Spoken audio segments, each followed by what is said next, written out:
Assalamualaikum warahmatullahi wabarakatuh. Di sini kelompok kami akan menjelaskan mengenai pasar ekonomi makro konvensional. Di sini kami akan menjelaskan apa itu ekonomi makro. Ekonomi makro adalah ilmu ekonomi yang pada tujuan analisisnya mengenai kegiatan ekonomi secara menyeluruh. Makroekonomi yang berfokus pada perilaku dan kebijakan ekonomi yang dapat mempengaruhi tingkat konsumsi dan investasi serta neraca perdagangan dan dapat mempengaruhi suatu pembayaran suatu negara. Faktor-faktor penting yang mempengaruhi perubahan harga dan upah, kebijakan fiskal dan moneter, jumlah uang yang beredar, tingkat suku bunga, dan jumlah utang pada suatu negara. Faktor pada ekonomi makro ada di luar perusahaan dan tidak dibawa kendali manajemen. Di antaranya faktor sosial, kondisi lingkungan, politik, pemasok, pesaing, peraturan pemerintah, dan kebijakan. Dalam sistem ekonomi bebas atau sistem ekonomi pasar, kegiatan ekonomi sering mengalami pasang surut. Kadangkala pertumbuhan ekonomi maju pesat dan kadangkala berjalan lambat, bahkan kadang-kadang merosot.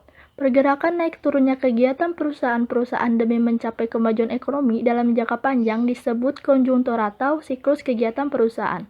Kurva konjungtur ekonomi terdiri dari masa pertumbuhan, masa puncak kemakmuran, masa kemunduran, dan masa keterpurukan. Setelah krisis dapat teratasi, akan terjadi masa pemulihan, pertumbuhan, dan seterusnya. Siklus ini terbangun seperti gelombang sinus. Tujuan ekonomi makro memiliki beberapa tujuan yang berdampak pada suatu negara. Tujuan ekonomi makro antara lain yaitu menciptakan lapangan pekerjaan, produksi dalam negeri yang tinggi, yang dimana untuk meningkatkan produksi harus adanya investasi yang cukup tinggi dan meningkatkan produktivitas masyarakat. Ekonomi yang stabil, di mana ekonomi makro berusaha untuk menstabilkan harga barang serta lapangan pekerjaan. Neraca pembayaran seimbang, di mana neraca pembayaran pada suatu negara harus seimbang agar berdampak baik pada suatu negara, dan pendapatan penduduk yang merata. Kebijakan ekonomi makro terdiri dari kebijakan fiskal, kebijakan moneter, dan kebijakan segi penawaran. Masalah-masalah ekonomi makro. Yang pertama, masalah pertumbuhan ekonomi. Faktor yang mempengaruhi pertumbuhan ekonomi adalah faktor produksi, faktor investasi, faktor perdagangan luar negeri dan neraca pembayaran, faktor kebijakan moneter dan inflasi. 2. Masalah pengangguran.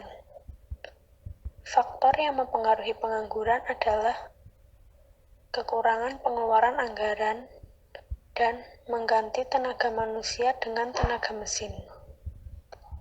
3. Masalah inflasi, di mana harga naik secara terus-menerus. 4. Masalah krisis nilai tukar. 5. Masalah distribusi, yaitu jalur distribusi barang dan jasa yang panjang mengakibatkan harga barang menjadi tinggi dan mahal ketika sampai di tangan konsumen. 6. Masalah perbankan dan kredit macet. Perbedaan ekonomi makro dan ekonomi mikro. Ekonomi makro berupaya menemukan perspektif umum di tingkat nasional, sementara ekonomi mikro berfokus pada perspektif individu di tingkat konsumen.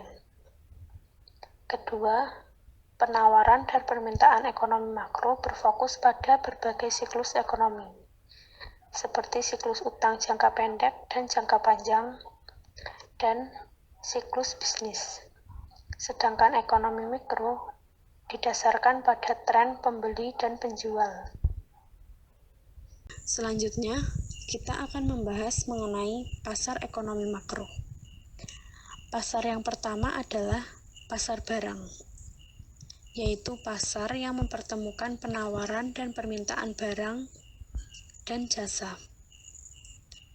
Pasar barang adalah pasar di mana semua barang dan jasa yang diproduksi oleh suatu negara dan dalam jangka waktu tertentu. Pasar barang juga diistilahkan dengan sektoril. Selanjutnya, ada kurva dasar dari pasar barang. Pada gambar tersebut, dapat diketahui sumbu vertikal atau P0 merupakan harga umum, sedangkan sumbu horizontal atau Q0 merupakan kuantitas barang atau jasa.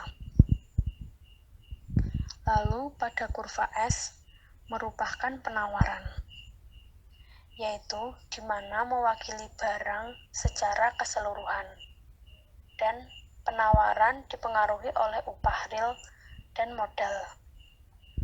Sedangkan pada kurva D, yaitu kurva permintaan barang jasa, yang di mana mewakili pihak-pihak yang meminta barang atau jasa. Permintaan dipengaruhi oleh tingkat bunga, pendapatan, dan kekayaan masyarakat. Maka, pada titik keseimbangan konsumen adalah pada titik E. Pasar uang atau sering disebut juga dengan pasar kredit jangka pendek. Pasar uang itu sendiri merupakan permintaan dan penawaran dana-dana atau surat-surat berharga secara keseluruhan dan mempunyai jangka waktu 1 tahun atau kurang dari 1 tahun. Pasar uang ini dapat juga disalurkan melalui lembaga-lembaga perbankan. Di gambar tersebut dapat kita ketahui sumbu vertikal merupakan tingkat bunga, sedangkan sumbu horizontal merupakan jumlah uang. Pada kurva MS sendiri, dapat kita ketahui juga kurva tersebut merupakan kurva penawaran uang. Penawaran uang sendiri dipengaruhi oleh kebijakan moneter. Sedangkan garis kurva MD merupakan garis kurva permintaan uang. Permintaan uang dipengaruhi oleh tingkat bunga dan pendapatan. Saat pasar uang normal pada I0 dan M0, maka titik keseimbangan berada di C0, yaitu berada di titik perpotongan antara MS dan MD. Tenaga kerja. Pasar tenaga kerja merupakan tempat permintaan dan penawaran tenaga kerja untuk berinteraksi. Pasar ini merupakan bisnis meminta jasa tenaga kerja yang ditawarkan oleh rumah tangga. Di pasar tenaga kerja, bisnis bersaing untuk merekrut pekerja yang berkualitas. Sementara itu, para pekerja bersaing untuk mendapatkan kompensasi dan pekerjaan yang paling memuaskan. Berikut adalah gambar pasar tenaga kerja yang digambarkan dalam kurva. Pada kurva dasar pasar tenaga kerja di mana sumbu vertikal merupakan upah, sedangkan sumbu horizontal merupakan total jam kerja. Lalu pada garis kurva NE merupakan penawaran tenaga kerja, yang dimana mewakilkan tenaga kerja, yaitu masyarakat yang telah memasuki usia kerja dan sedang mencari pekerjaan. Penawaran tenaga kerja dipengaruhi oleh upah dan jumlah pesaing, sedangkan garis kurva NO merupakan permintaan tenaga kerja, yang dimana mewakili sudut pandang perusahaan atau produsen. Permintaan tenaga kerja dipengaruhi oleh modal dan upah. Selanjutnya, ada pasar luar negeri. Permintaan dunia akan barang-barang ekspor dalam negeri bertemu dengan penawaran barang-barang yang disediakan oleh para eksportir, di mana berkaitan langsung dengan aktivitas ekspor dan impor. Besar kecilnya nilai transaksi ekspor-impor antar negara mempengaruhi perolehan keuntungan dan kerugian di suatu negara. Selanjutnya, ada gambar pasar luar negeri yang digambarkan dalam bentuk kurva. Pasar luar negeri terdapat kurva dasar, yaitu pasar impor dan pasar ekspor. Pada kurva pasar impor, di mana sumbu vertikal merupakan harga impor, sedangkan sumbu horizontal merupakan jumlah impor.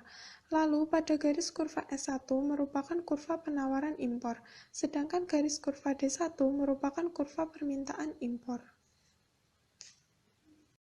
Sekian dari kelompok kami, kurang lebihnya mohon maaf. Wassalamualaikum warahmatullahi wabarakatuh.